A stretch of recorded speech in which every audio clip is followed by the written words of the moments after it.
नमस्कार मैत्रिणींनो, आज मी तुम्हाला सांगणार आहे की इंग्लिश पांढऱ्या वांग्यांची भाजी. तर ती कशी बनवायची आहे. तर त्यासाठी मार्केटमधनं अशी इंग्लिश पांढरे वांगे घेऊन आली आहे आणि ते मस्त असे उभे कापून घ्यायचे, स्वच्छ धुवून घ्यायचे, उभे कापून घ्यायचे. आणि अशा पद्धतीने जर माझ्या चॅनलवर कोणी पहिल्यांदाच पाहत असतील तर त्यांनी माझे बागलान रेसिपी चॅनल नक्की सबस्क्राईब करा आणि माझ्या व्हिडिओला लाईक करा, कारण की मी तुमच्यासाठी असे नवीन नवीन रेसिपी घेऊन येणार आहेत आणि एकदम हेल्दी फूड कसं बनवायचं ते मी तुम्हाला सांगणार आहे.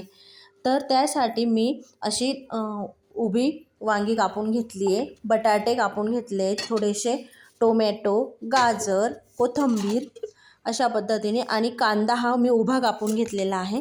त्यासाठी आपल्याला कढईत तेल टाकायचे आणि नंतर आपल्याला थोडंसं जिरं टाकून बटाटे कलसून घ्यायचे. बटाटे शिजायला वेळ लागतो, वांगी आपली लगेच शिजणार आहेत, त्याच्यामुळे बटाटे एकदम छान कलसून घ्यायचे.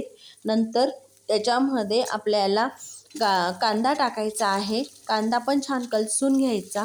कलसल्यानंतर लाल रंग आल्यानंतर थोडासा त्याच्यावर एक वाफ काढून घ्यायची की त्या वाफेमध्ये आपले बटाटे छान शिजणार आहेत.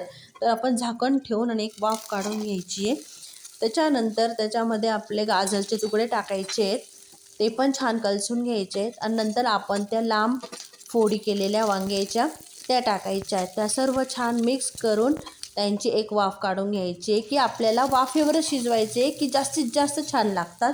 जर समजा तुम्हाला पातळ भाजी पाहिजे असेल तर तुम्ही पाणी टाकू शकता, पण जर समजा थोडीशी ग्रेव्ही पाहिजे असेल तर एकदम थोडं पाणी टाकायचं आहे आपल्याला. तेही नंतर आपण त्याच्यामध्ये काळा मसाला टाकणार आहोत, लाल मसाला टाकणार आहोत, हळद ते टाकून कलसून घ्यायचं आहे. नंतर आपल्याला चवीनुसार मीठ टाकायचं आहे आणि ते छान मिक्स करून झाल्यानंतर आपली भाजी थोडीशी शिजली आहे असं पाहून आणि एकदम थोडंसं पाणी टाकायचं आहे आपल्याला. ते पाणी टाकून आपल्याला झाकण ठेवून छान शिजवून घ्यायची आहे आणि नंतर आपल्याला त्याच्यावर कोथिंबीर टाकून द्यायची. कोथिंबीर टाकून थोडी चाळून घ्यायची आणि झाकून द्यायची आपली भाजी. तर बघा झाली आपली भाजी, एक वाफ काढली की झाली भाजी. आता आपण ती दुसऱ्या भांड्यामध्ये काढून घेऊ. तर अशा इंग्लिश लांब वांगी